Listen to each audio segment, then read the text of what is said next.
In this video, we're going to be adding, subtracting, and multiplying complex numbers. Okay, so the first one, 7i minus 2 plus 3i squared minus I. Okay, now when we add, subtract, or multiply, our final answer needs to be in the form a plus bi. Okay, so where we have some real number plus a real number times I at the end. Okay, so that's how we can write every complex number. Okay, so how are we going to do this? Well, I look here and I say, okay, I'm going to collect all my i's together. Well, it looks like I've got two i's. All right, so I have a 7i and I have a minus I. All right. What else do I have? Well, I got a negative 2, and then what in the world? What is that, right?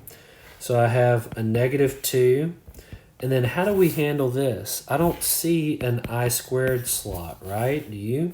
No. So what are we going to do? Well, we need to simplify. Simplify. I know I didn't spell that right. Who cares? All right. So how do I simplify? 3 times I squared. I squared is negative 1. So what happens to that? That becomes what? That becomes negative 3. So now we have a real number and a real number, and then we have two imaginary numbers. We're going to combine those together. So negative 2 and negative 3 make negative 5. And then 7i minus I is 6i. So how do I write it of this form here? It's negative 5 plus 6i, just like that. Okay? So if you had a question and it was written like this, I would put a negative 5 in here and I would put a 6 typed in right there. Okay, let's try another one. 4 minus 2i and then minus 3 plus I. Okay, the negative we have to be careful about because it's just like when we were collecting like terms when we were adding, subtracting polynomial expressions. This negative here, there's an understood 1 in front. That negative 1 distributes to everything in your parentheses. This becomes negative 3 times, and then negative 1 and a negative or a positive I makes a negative I. And so this right here, I just bring it down, 4 minus 2i. Okay. So I want to collect the real parts together, and I want to collect the complex parts. So 4 is a real number, negative 3 is a real number. 4 minus 3, okay. And then what else do I know? Well, negative 2i and negative I, those are the complex parts. So that's negative 2i and a negative I, okay. So what does this become? 4 minus 3 is 1, and then negative 2 and negative 1i make negative 3i. So my answer is what? It's 1 minus 3i. That's my answer right there. Okay, so collect your real parts together and then your imaginary parts together. That's all you do when you're adding and subtracting. And if you run into the occasional I squared, convert it to negative 1, or I cubed, convert it to negative I, or I to the 4th, convert that to 1. I to the 1, that's just I, right? So everything's either going to be converted to an I or a negative I, a 1 or a negative 1. Remember the cycle, it just rotates through. It just keeps going forever and ever, okay? All right, now, say you have a problem like this. Instead of adding or subtracting, I've got 7 minus 3i squared. Anytime I see a 2 out here, I think, okay, when in doubt, write it out. That 2 tells me to write it twice. 7 minus 3i times 7 minus 3i. Very common mistake I see people make. When they see that squared here, they'll square this piece and they'll square that piece, and that's it. That is wrong, okay? We have got to use the FOIL double distribute method to find this answer here. So I'm going to double distribute. So the first thing I'm going to do, I'm going to multiply first, okay? That's 7 times 7. That's 49. And then what am I going to do? I'm going to do outer, so that's the outside times the outside. And so that's 7 times negative 3i, so that's negative 21i. And then I'm going to do inside, so the I for inside, that's negative 3i times 7. So that's negative 21i again. Ooh, interesting. And then the last one, L, last, that's negative 3 I times negative 3i. And so that gets me negative times a negative makes a positive 9. And then I times I is I squared. Okay. So now I need to simplify. What can I combine together here? Well, I can combine my i's. That's negative 21 and negative 21 makes negative 42i. And then I have a real part here, but what the heck is that, right?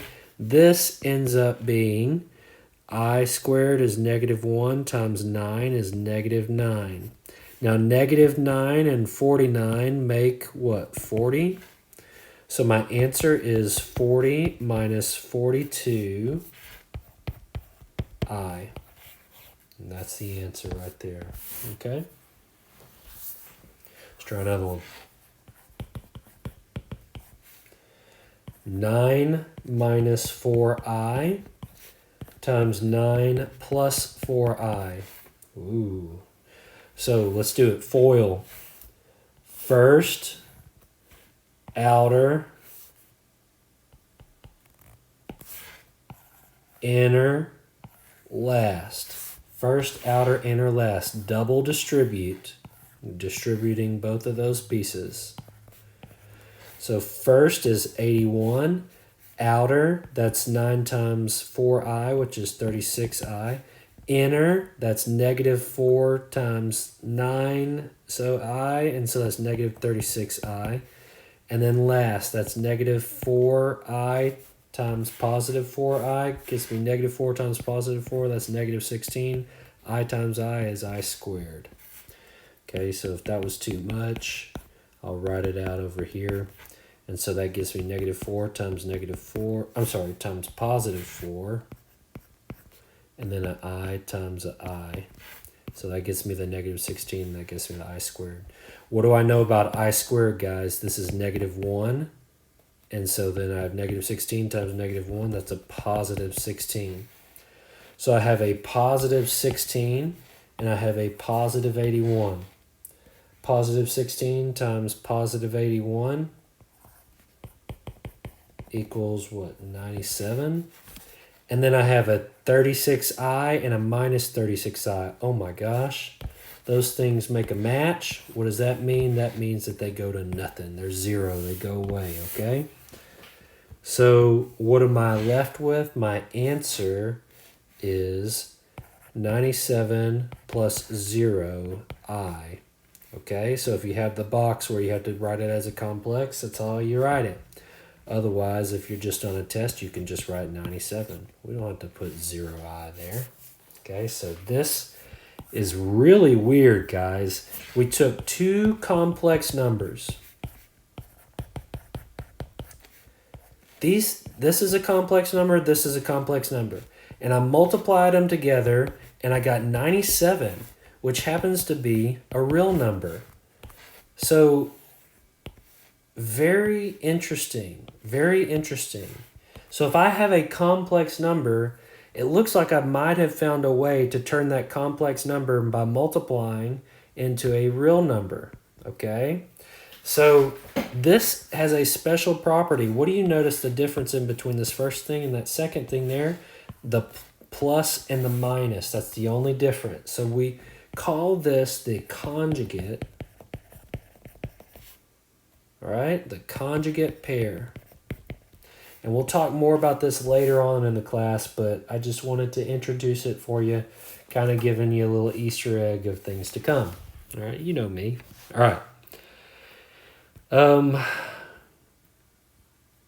Let's do some simplification just to make sure we've got this. All right. So take this problem This seems like a good question that could pop up at some point in the future. Ha ha ha. Square root negative 32, x to the fifth. Okay, square root negative 32, x to the fifth. Now, we're going to assume all variables positive here. So, what does this mean? What do we do? All right, anytime I see negative in my square root, first thing I do is I pull out the I. I pull out the I. 32, x to the fifth inside. All right, now that I've pulled out that negative, I don't have to worry about it anymore. It's out of the way. I treat it just like I did in older sections. 32 breaks down to 8 and 4. 4 is 2 and 2. 8 is 4 and 2, and then 2 and 2. So how many 2s? There's 1, 2, 3, 4, 5 2s. So this is I, and then 2 to the fifth, and then x to the fifth. Now to get out of the house, what do we need? It's a square root, right? So 5 divided by 2 gets me 2, remainder 1. So that means 2 2's come out, and 1 2 stays in the house. And then same thing for x's. Since it's x to the fifth, 2 x's come out, and then 1 x stays in the house. And then what it already had an I outside, right? So an I was already outside. Okay. So 2 squared is 4, and then I have x squared, I, and then I've got a square root of 2x, okay? So where you put that I really makes no difference to me. Some people are going to be like, well, you should have your I at the end, right? And so maybe, you put your I at the end like that. So depending on who you got, I'm cool. As long as you get the I on the outside, definitely not under the radical sign, then you're good to go, okay? I want to do one more. This problem, if you can do this problem, look, guys, you got it going on, all right? So this is kind of just a test to make sure you know what's going on for complex numbers. So 5 plus square root negative 3 squared, quantity squared, okay? So first thing I do, I see the 2 here. I'm going to write it out. When in doubt, write it out. So this is 5 plus square root negative 3 times 5 plus square root negative 3. Oh, that is a weird looking plus sign, so I'm going to redo that. Okay. So FOIL. So first, 5 times 5. Outer. So that's plus 5 times a square root of negative 3. Inner plus 5 times the square root of negative 3. And then last, plus square root of negative 3 times the square root of negative 3. When I see this, I think, oh my gosh, I'll do this one. I got that. Partial credit, right? Okay. Now, if I see a negative inside a square root, I'm going to pull the I out. Okay? So I have the I that's coming out, right? And then what does that leave me inside? A square root of 3, right? So really what I've got here is I've got 5i square root of 3. Okay? Here I've got 5, and then this becomes I square root of 3. And then what's going on here? This is I times the square root of 3, and this is I times the square root of 3. So I have I times I, which is I squared, but then I have square root of 3 times the square root of 3. Okay, so this piece right here, there's 5i square roots of 3 and 5i square roots of 3. So total, that's going to be 10i square roots of 3. Okay. And once again, the order doesn't really matter, but if you wanted to, you could put 10 square root 3i, right? If you got to put that in the box, so that's the same thing. Okay. And then what do we have? We've got a 25 here. And then we got, well, what is I squared? I squared is negative 1. Okay, now square root of 3 times the square root of 3. Now those are both real numbers. Good. So that means I can combine them to be 3 times 3 in the square root, which gives me 9. Square root of 9 is 3. So intuitively, I think you probably knew that something times itself in square rooted is just whatever it was in there. So that's 3 times negative 3. So that's 3 times 3 gives me negative 3. And so I have a negative 3 and a 25 makes what? That's 22. So my answer is 22 plus 10 square root 3i. Okay, so in your box you have 22 and plus 10 square root 3 and then your I. Okay? So something I want you to kind of walk away with is if I take the square root of some number like this and the square root of some number like this, multiply it, and those are like real numbers, they're greater than or equal to 0, then what this is equal to is just that number. Okay, so like if I have the square root of 5 times the square root of 5, that's just equal to 5, right?